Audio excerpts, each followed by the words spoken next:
Welcome back to WTOP's Beer of the Week, joined as always by Greg Engert, beer director for the Neighborhood Restaurant Group, a food and wine sommelier of the year. The group includes our home base where we are at Church Key, downstairs Birch and Barley. You know, I haven't mentioned for a while. Blue Jacket down by Nats Park, going to be an even busier place very shortly. A couple weeks. Greg, it's always good to see you. Too, Brennan. What is on tap this week? So this week, we have another bottled special beer from Brooklyn Brewery. It's very exciting. They up in Brooklyn have been expanding their barrel program and expanding their 750 milliliter bottle conditioned bottling program, which is exciting. I've mentioned before that they do as great a job as anybody in the U.S. with bottle conditioning beers, creating that really beautiful, creamy but bold effervescence in bottle with a repitching of yeast and sugar, like you would with champagne. So we're seeing more and more of these now. You know, Wild One, Black Ops.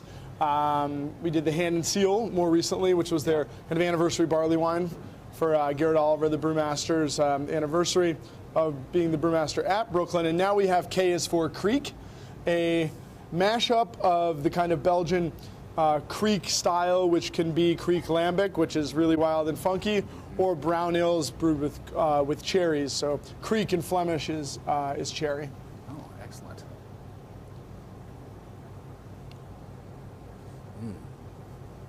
This is lovely nose. Really cool beer. Oh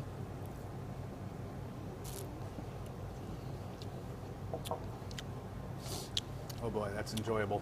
There's a lot going on with this beer. So what they've done here is really cool. You know, one of the things that's interesting about how craft brewers operate, and we do the same thing as Blue Jacket, is you find ways to kind of create riffs on existing beers and utilize existing beers and new ingredients, new barrel treatments to create completely new beers you wouldn't have had otherwise.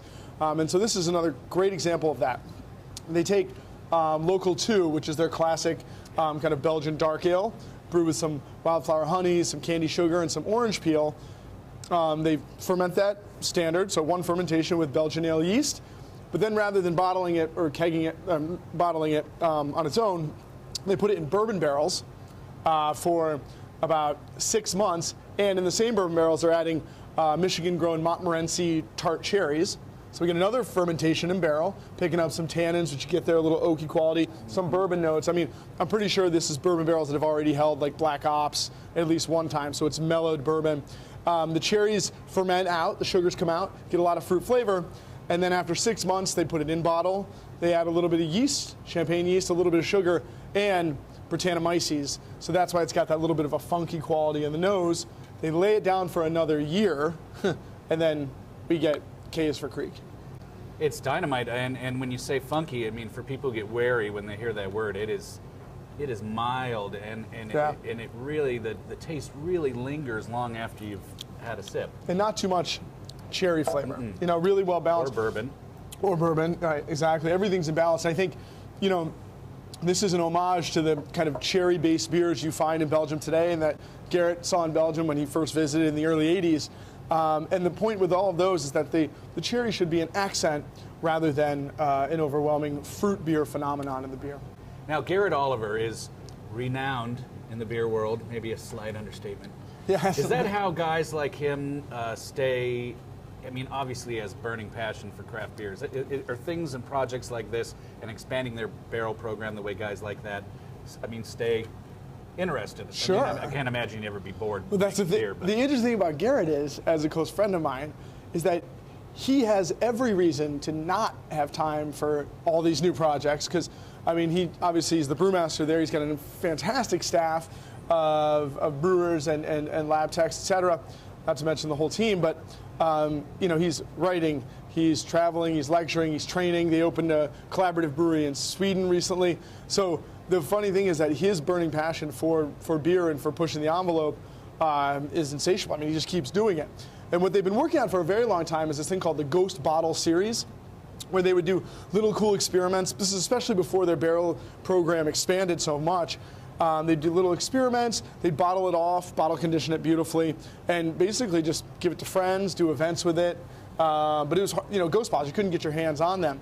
With their expansion with barrels, they're more and more using wild yeast, Brettanomyces, and the incorporation of fruits, they're taking a lot of these ghost bottle experiments and brewing them on a larger scale. And so we're able to get them now. But it is really cool, kind of to the point of what you were saying with your question, is like, you've got a brewery that makes classic beers and is still pushing the envelope. And I think creating some beers that you don't really see as much, these never come in keg, because he loves the bottle conditioned aspect. And I think that makes Brooklyn stand out as well. Now, can people find these in Absolutely. the store? And that's the other cool thing is, like, because it's Brooklyn, it's coming down, and it's not everywhere, believe me, by any means, but you get a little bit more of a mainstream stocking of this. You'll see it at better beer stores, but also at the Whole Foods and things like that, and well priced.